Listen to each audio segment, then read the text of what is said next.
बेताल पच्चीसी कहानी नंबर 3। मुनि की स्वार्थपरकता। राजा विक्रमादित्य ने धैर्य नहीं छोड़ा। बेताल के छूटकर चले जाने से वे मायूस नहीं हुए, अपितु और भी दृढ़ता से उन्होंने अपने कार्य को संपन्न करने का निश्चय कर लिया। वे पुनः शमशान में पहुँचे और सिरस के वृक्ष से उस शव को उतार लिया जिसमें बेताल वास करता था। उन्होंने शव को अपने कंधे पर डाला और चुपचाप अपनी मंजिल की ओर चल पड़े। शमशान की सीमा समाप्त होते ही बेताल पुनः बोला, राजन, अब तक किए गए आपको समझाने के प्रयासों से मैं यही समझता हूँ कि आप अपनी हट छोड़ने वाले नहीं हैं। फिर भी मेरा समझाने का धर्म बनता है। खैर, आप थक गए होंगे, इसलिए मैं आपको एक और कहानी सुनाता हूँ। यह कहकर बेताल ने विक्रमादित्य को यह कहानी सुनाई। बहुत समय पहले किसी आश्रम में नारदानंद नाम के एक मुनि रहते थे। मोक्ष प्राप्ति के लिए उन्होंने अनेक वर्षों तक भगवान की तपस्या की, किंतु उन्हें भगवान का साक्षात्कार न हुआ। तब वे यह सोचकर चिंतित रहने लगे कि कहीं उनकी तपस्या करने की विधि में ही तो कोई दोष नहीं है। वे इस तरह विचार कर ही रहे थे कि उसी समय चतुरानन नाम के एक ऋषि उनके आश्रम में पधारे। नारदानंद ने उनका स्वागत सत्कार किया और उनके सामने अपनी समस्या रखी। नारदानंद की समस्या सुनने के बाद ऋषि चतुरानन ने कहा, मित्र, मानव शरीर के लिए कुछ प्रयोजन निश्चित किए गए हैं। मरने से पहले हर मनुष्य को कोई न कोई प्रयोजन पूरा करना चाहिए। ऐसा ना हो तो वह पुनर्जन्म लेकर बार बार इस भूलोक में आएगा और यहीं का होकर रह जाएगा। जन्म के सार्थक होने पर ही मुक्ति प्राप्त होती है। तुम बिना प्रयोजनीय कार्य किए छोटी उम्र में ही तप प्रारंभ करके मोक्ष की आशा रखते हो। इसीलिए तो तुम्हें भगवान का साक्षात नहीं होता। तुम मोक्ष के बदले लोक कल्याण हेतु किसी उपयोगी कार्य को लक्ष्य बनाकर तपस्या करो, तभी तुम्हें भगवान का साक्षात्कार होगा। या फिर मेरी तरह संसार में भ्रमण करते हुए कुछ समय तक सत्कार्य करके तप करो, तब तुम्हें मुक्ति प्राप्त होगी। तुम्हारे तप के विधान में तो कोई त्रुटि नहीं है, परंतु तुम्हारे लक्ष्य में दोष है। यह सुनकर नारदानंद ने उनसे निवेदन किया, मुनिवर, जीवन के प्रति मेरा कोई अनुराग नहीं है। जहाँ तक हो सके आप शीघ्र ही भगवान से मिलने का मुझे कोई उपाय बताइए। चतुरानन बोले, उपाय तो है, लेकिन है बड़ा कठिन। तुम तुरंत प्रजा के बीच जाकर निस्वार्थ भाव से सत्कार्य करो, उसके बाद यहाँ लौटकर तप करो तो तुम्हें मुक्ति प्राप्त होगी। नारदानंद ने पूछा, ऋषिवर, कृपया यह बताइए कि यह कार्य कठिन कैसे हुआ। चतुरानन बोले, जो सत्कार्य तुम करोगे उसमें रत्ती भर भी जीवन के प्रति अनुराग पैदा हो गया तो तुम्हारा तप भंग हो जाएगा। नारदानंद ने संदेह व्यक्त करते हुए कहा, सत्कार्य करने में मेरा लक्ष्य मोक्ष है तो इसमें भी मेरा स्वार्थ ही काम करने लगता है ना। चतुरानन ने दृढ़तापूर्वक कहा, ऐसा नहीं हो सकता। जब तुम्हारा लक्ष्य ही मोक्ष है तब तुम्हारा सत्कार्य लोक कल्याणकारक है, तब ऐसे भले कार्य में स्वार्थ की गंध नहीं होती। चतुरानन की बात सुनकर नारदानंद को शांति प्राप्त हुई। चतुरानन के वहाँ से जाने के बाद नारदानंद वह आश्रम छोड़कर निकटवर्ती मधुरारस्य नगर में जा पहुँचे। वे नगर भ्रमण करते हुए एक घर के सामने ठहर गए। उस घर से रोने चिल्लाने की आवाज़ें आ रही थीं। यह सुनकर मुनि बिना किसी झिझक उसके अंदर चले गए। वह घर एक संपन्न व्यापारी का था। उसकी पुत्री रूपवती को एक सांप ने डस लिया था। 90 वर्षीय उसकी दादी ने उस विष को चूसकर अपनी पौत्री की रक्षा करनी चाहिए, लेकिन विष चूसने से वह बेहोश हो गई थी। इन दोनों के जीने की कोई आशा न रही। वैद्यों के प्रयास असफल हो गए तो घर में कोहराम मचना शुरू हो गया। तब मुनि नारदानंद ने सारी बातें जानकर कहा, इस नगर में श्रीकांत नामक एक व्यापारी है। उसके पास एक अंगूठी व जड़ी बूटी है।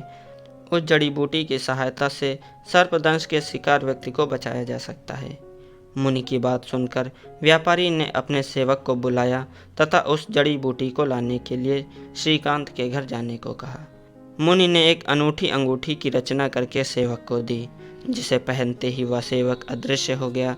उसके बाद हंसी के साथ उसकी बोली हुई ये सारी बातें वहाँ सभी उपस्थित लोगों ने सुनी। यह धनी व्यापारी बहुत ही दुष्ट है। ईमानदार और स्वामी भक्त होने पर भी यह मेरा अपमान करके मुझे तंग करता रहता है।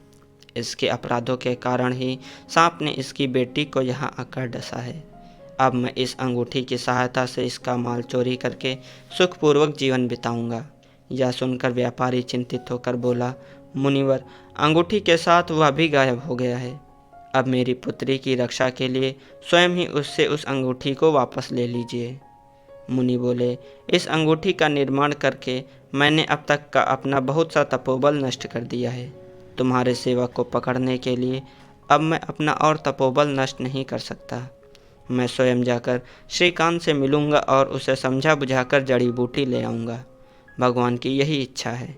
यह कहकर मुनि स्वयं श्रीकांत के पास गए और उसे सारी बातें बताकर उन्होंने उससे वह जड़ी बूटी मांगी। श्रीकांत ने पहले तो मुनि को वह जड़ी बूटी देने से स्पष्ट इनकार कर दिया, लेकिन बाद में उसने कुछ सोच विचार कर कहा, मुनिवर, मैं आपको एक शर्त पर यह बूटी दे सकता हूँ। मुनि ने पूछा, कैसी शर्त? श्रीकांत ने कहा, मुनिवर, शर्त यह है कि रूपवती और उसकी दादी दोनों में से आप किसी एक के लिए ही इसका उपयोग करेंगे।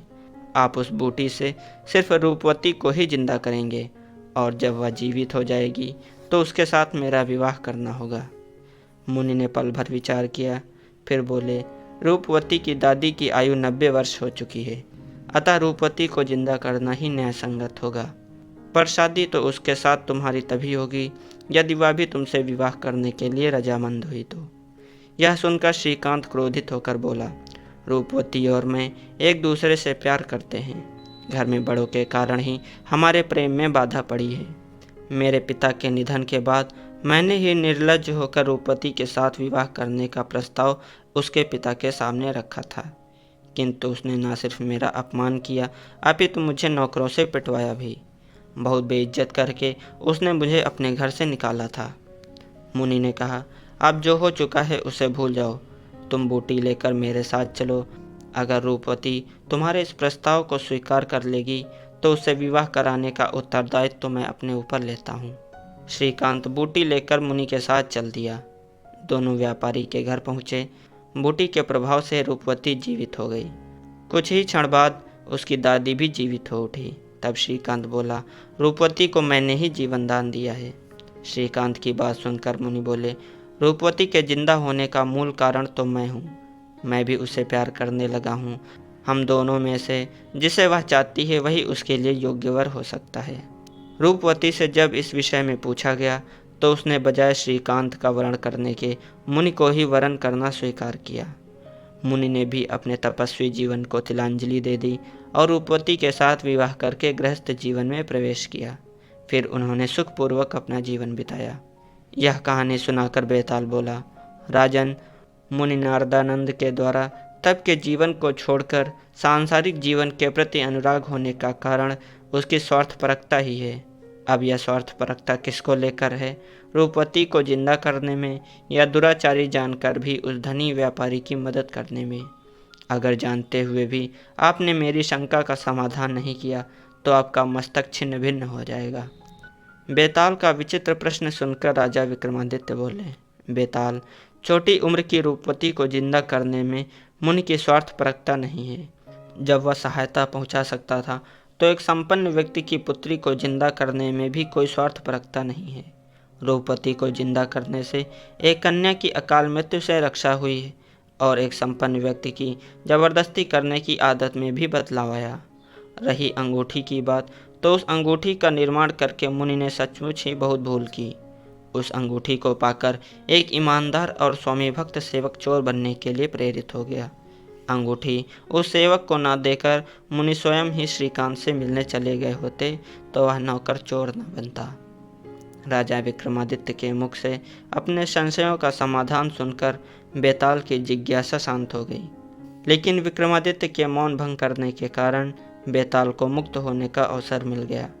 इसीलिए वह शव सहित अदृश्य हो गया और वापस जाकर शमशान स्थित सिरस के उसी पेड़ पर जा लटका।